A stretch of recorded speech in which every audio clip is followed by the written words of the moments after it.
but until then, assume it's in person, right? Because that's the way our class is set up.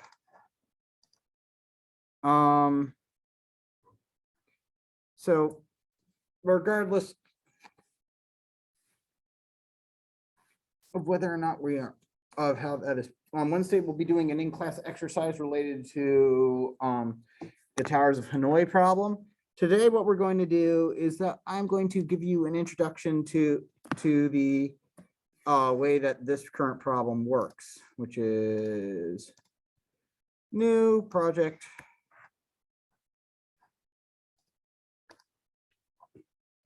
Recursion hints. And yes, I know I'm not connected. That's fine, because there's nothing interesting going on right now. This window.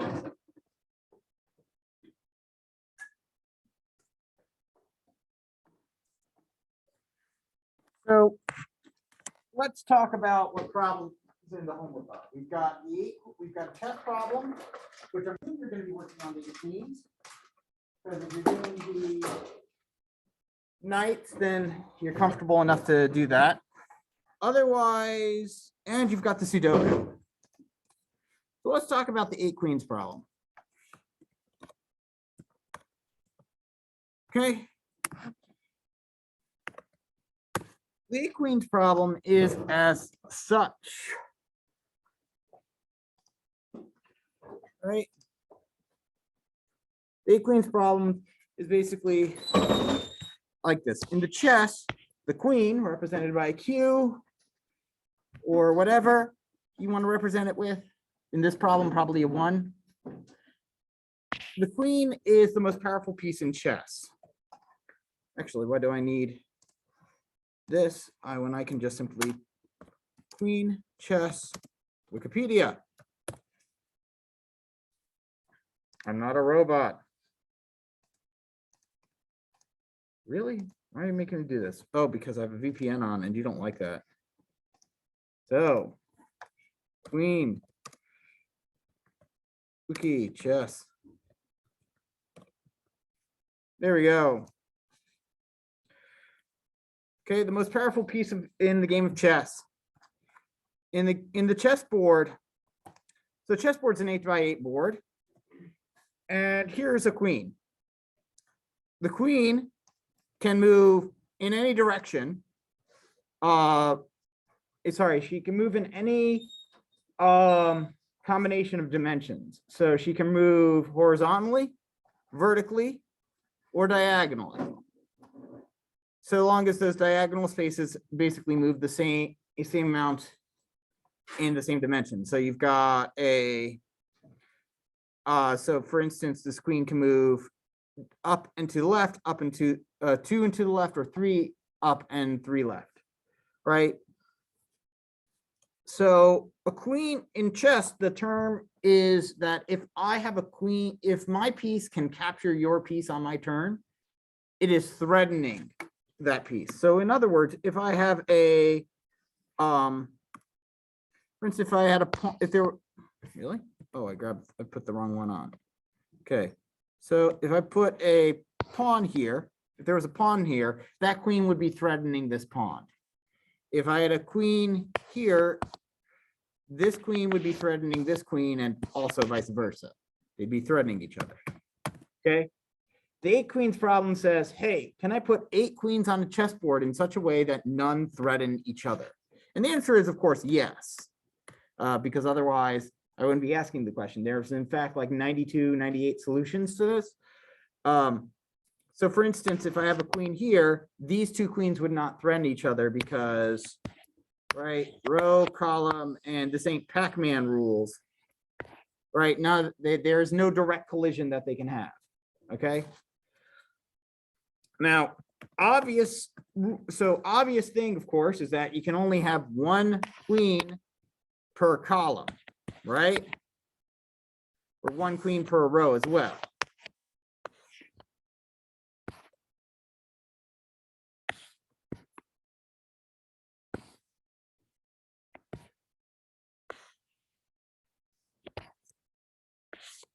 Right?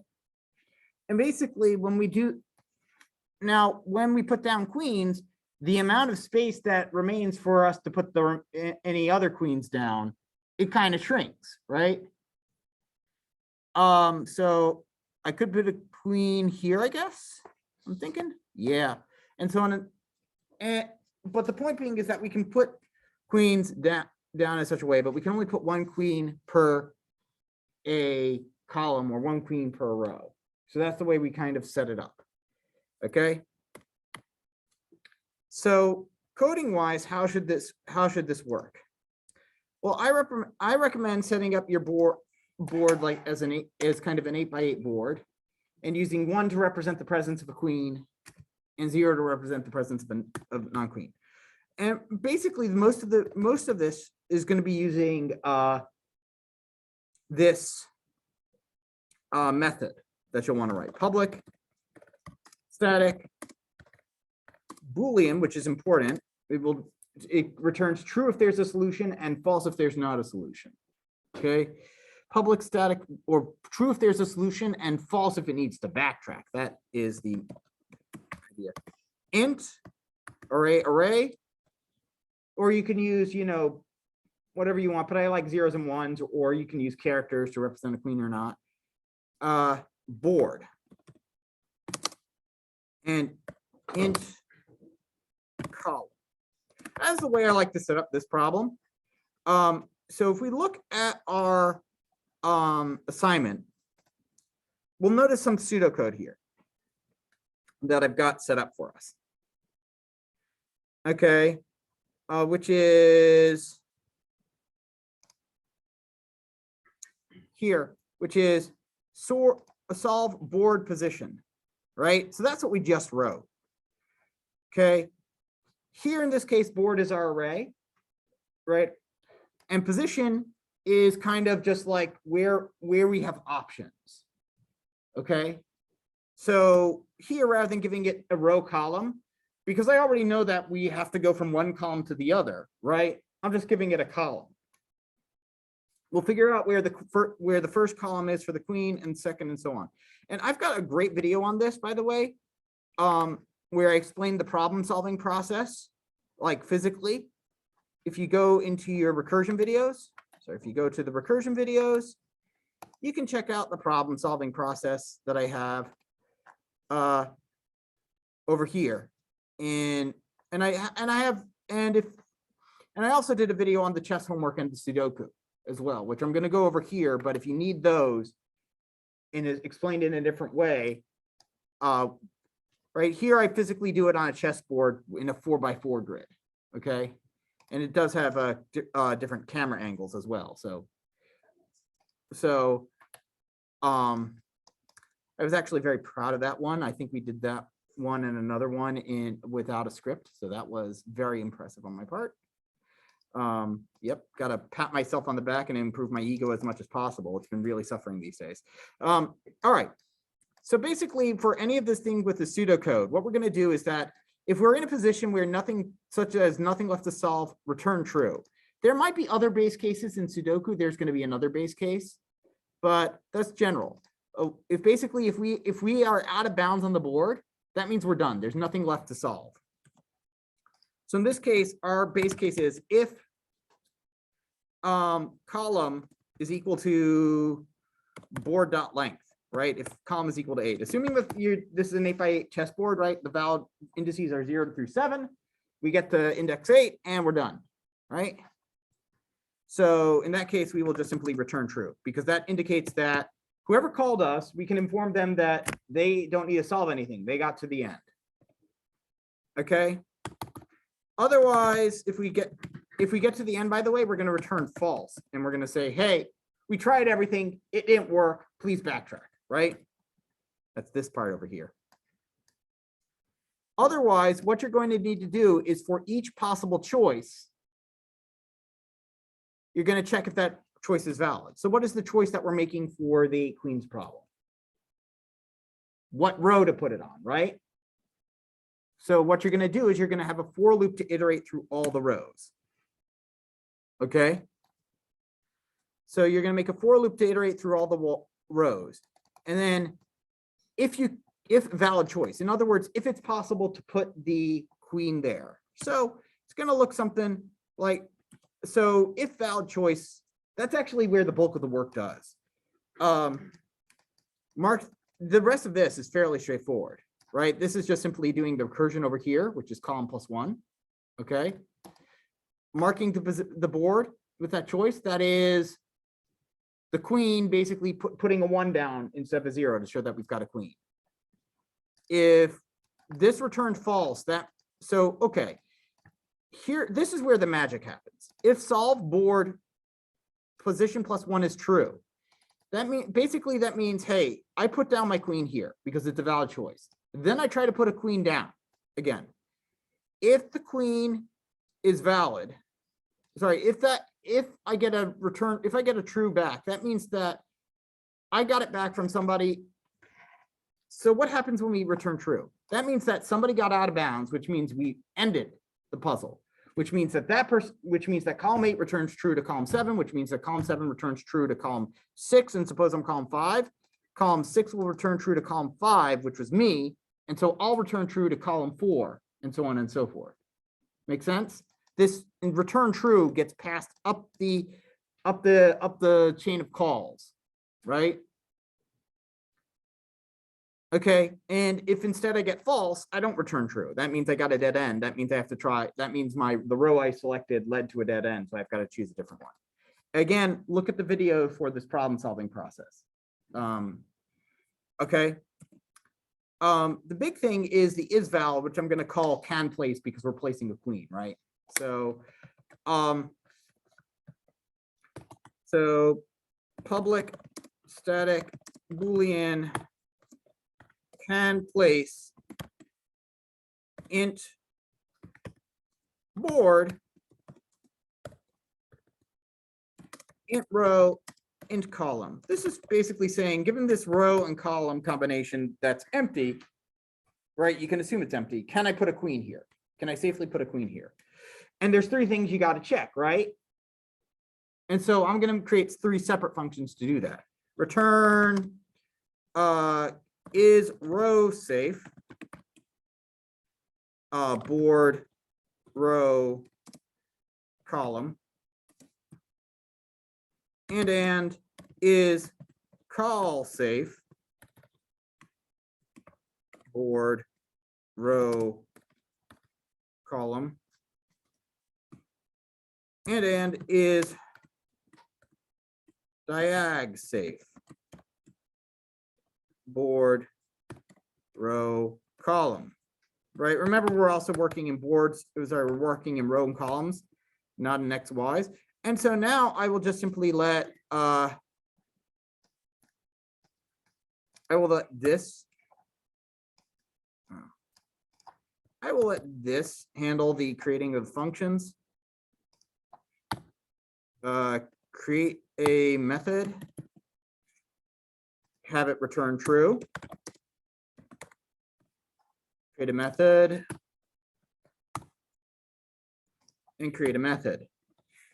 Now, the reason I have it done like this is that means I can test. I'm not testing everything all at once, right? I can work on just checking to make sure if I don't get any conflicts with the column. Oh, sorry. Any conflicts with the columns or the rows or like. So I'm going to go ahead and just kind of, and now,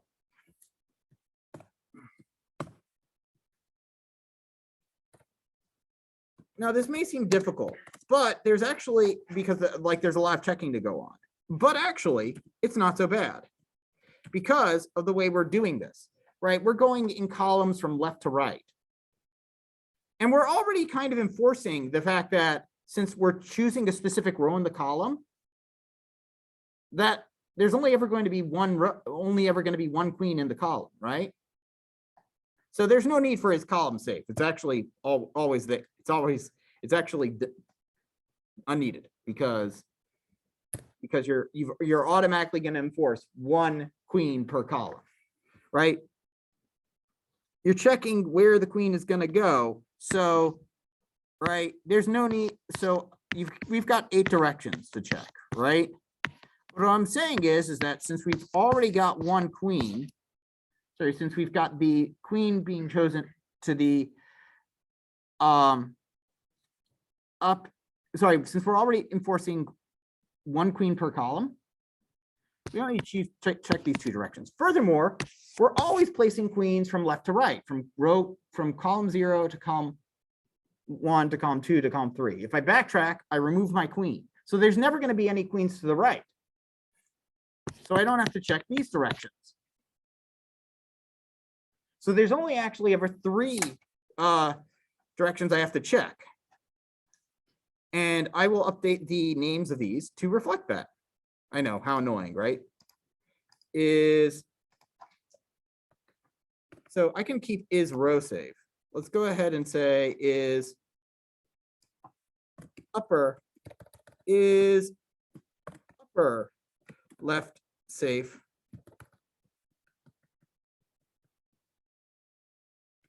And is lower right safe. Board row call. I know how frustrating, how vexing it be to do this to you. I will give you one hint in return though for these. Okay. You don't want to iterate through every space that has a queen and then check every queen. That would be kind of insanity. Plus, we've already checked the queens in the other column. They're good. Otherwise, we wouldn't be putting a queen down in this column. Make sense?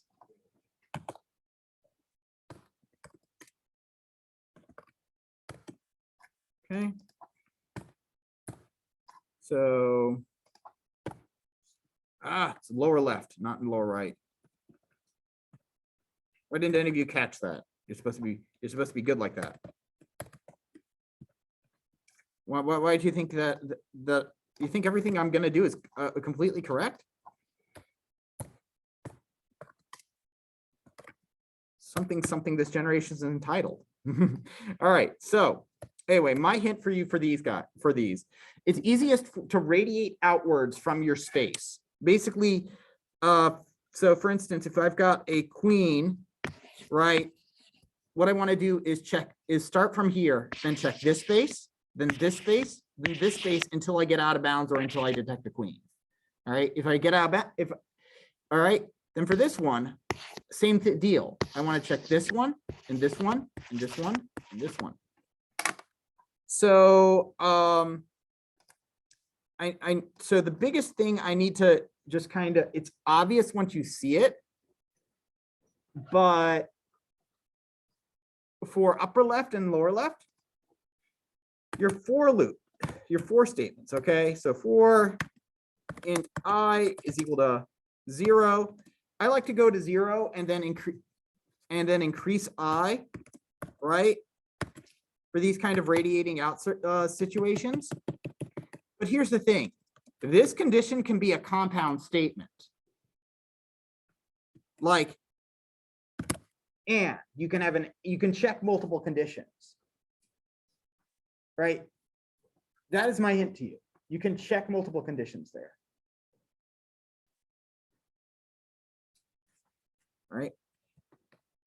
And that's useful for checking diagonals because you're going up or down into, you're moving in 2 directions at once. It's less necessary for the row. So here's how I would solve, here's the process I would do for solving this. Finish the 8 queens, finish this up with everything returning true for can place. Your solution, your board, when you're done, should look like 8 queens, you know, a queen, queen, queen, all in the same row, because and all across the top, because you said it's good to put a queen anywhere. Okay. Next, complete. Next, you'll want to complete is row safe, in which case your solution will look like this: queen, queen, queen, queen, because you've just enforced the rule that only queens can be on diagonals. Doing the first thing shows you will mean that the recursion is working. Okay. The second thing will make sure that you've got the is valid started. Now, for sudoku, we're going to be doing the same exact thing pretty much. And I will show you how I want you to set up the board. And I will, because otherwise it's not truly recursive. Okay. Public, static, solve. And by the way, if for this one to create a sudoku board, which really isn't ever going to be blank, just like Google hardest sudoku puzzle or something and just like copy it in, right? That might be, it'll take you a couple minutes to do it by hand, and I'm sorry about that, but there's really no other easy way. So solve, return false, right? So for here, I just want to my hint for you for this one is, again, you're going to want to pass in an int board, okay? But here the positioning you've got the row and the column. Int row, int column. You're going to pass in both the row and the column here because you're going to be going square by square. What do I mean by that? Well, first, let's talk about what sudoku is for those of you, because I'm not going to assume you know what it is, right? So sudoku is Japanese. The name of it is, right? Specifically digit single. It is a logic-based puzzle. A sudoku puzzle the start of sudoku puzzle looks like this, and the solve sudoku puzzle looks like this. Okay, the idea here is that it's a 9x9 board. The goal is to fill each row with the numbers 1 through 9, right? So, and such that each number only appears once. And for each column, have the numbers 1 through 9 exactly once. And finally, you notice that you've kind of got it split up into, the grid is split up into 9 smaller grids, a 3x3 square. Finally, each of those 3x3 squares can only have the number appear once. So notice that in here, you don't have any number repeated. And you'll notice that we've got a 1 here, a 1 here, and a 1 here. So, you know, the 1 appears only once per row, right? So we've got these kind of conditions. So already we can kind of see what our is valid check is going to look like. It's going to be checking the row, checking the column, and checking the 3x3 square. Okay. So it started, you know, out before being in Japan. This isn't like this is an idea that multiple people have had, but it took off in Japan. And it was started getting published in 1984, and then some point it got its way to America, and I started seeing it in the newspapers. Yeah. And started being a puzzle, kind of a puzzle there. It is Suji wa dukushin ni kagiru. The digits must be single, and like the Israelis, the Japanese really love abbreviating stuff, like taking phrases and just making it shorter. So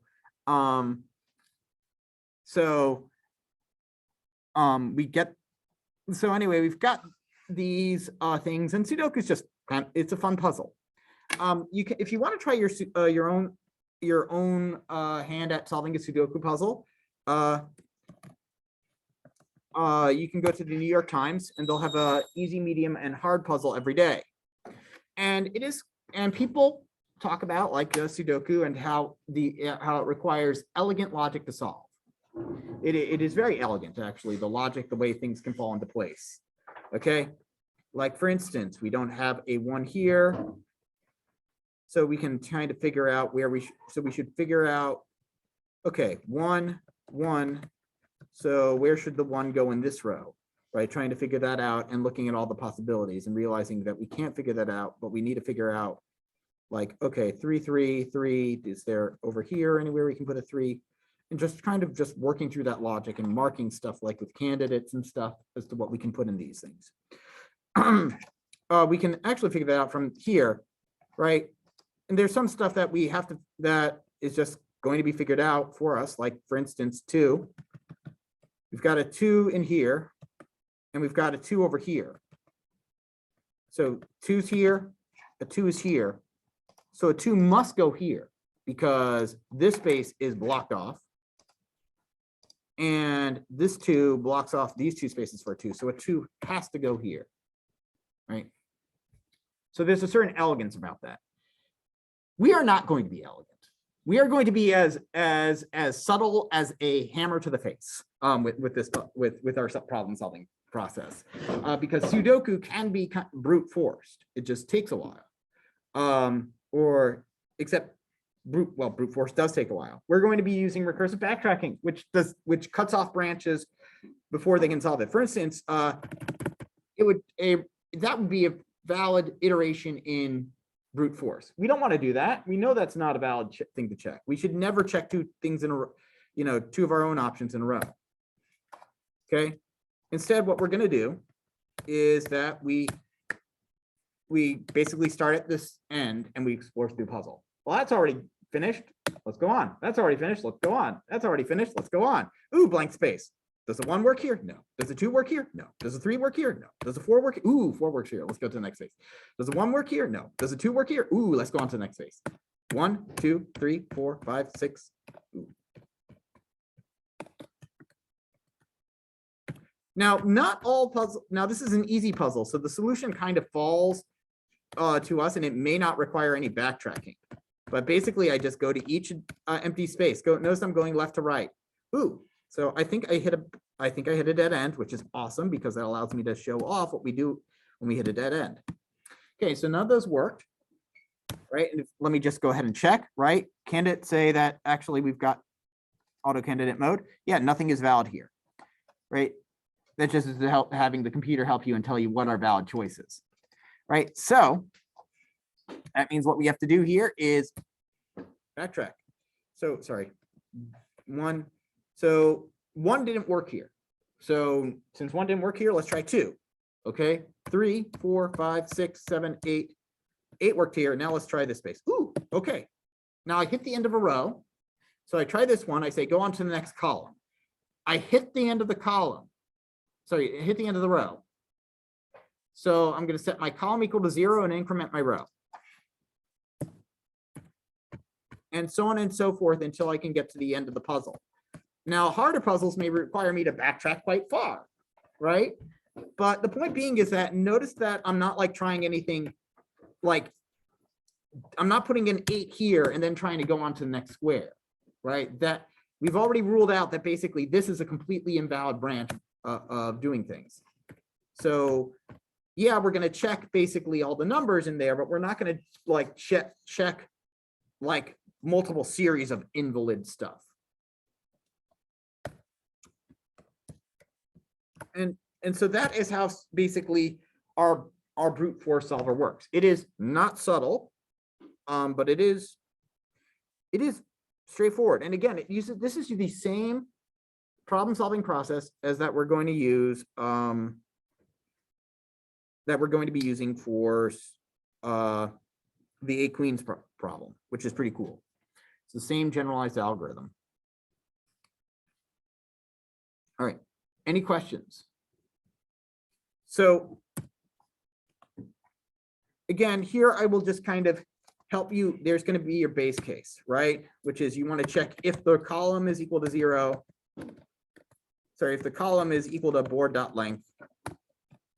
And you also want to check if your row is equal to board.length.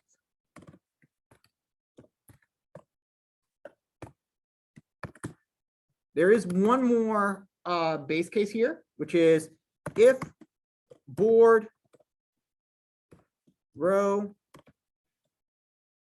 col is not equal to 0. In other words, if our space is currently occupied, and this is what trips up students, I feel the most. Okay, if your space is currently occupied, then what we're going to do is not increase column by 1 because that would actually kind of make things tricky, especially if we were trying to backtrack. Instead, what we're going to do is we're going to say return solve. We'll just move on to the next space by calling solve again. Return solve board row call +1. Make sense?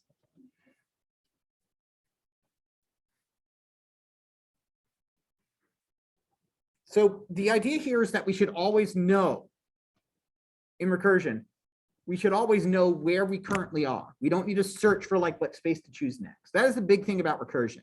It takes these big complicated puzzles, these big global puzzles, and turns everything into a local decision. It says, this square, what should it be? What should this square be? What do I put here in this square? All right. So that is what I have. So that is my help for you today. So for the rest of the day, we'll be available for you to practice and work on stuff, and demos, and demo and ask questions. I already have somebody who wanted to be asking me a question privately, so I will be doing that. But then I'll be taking demos and the like. Okay. So stop sharing and stop recording.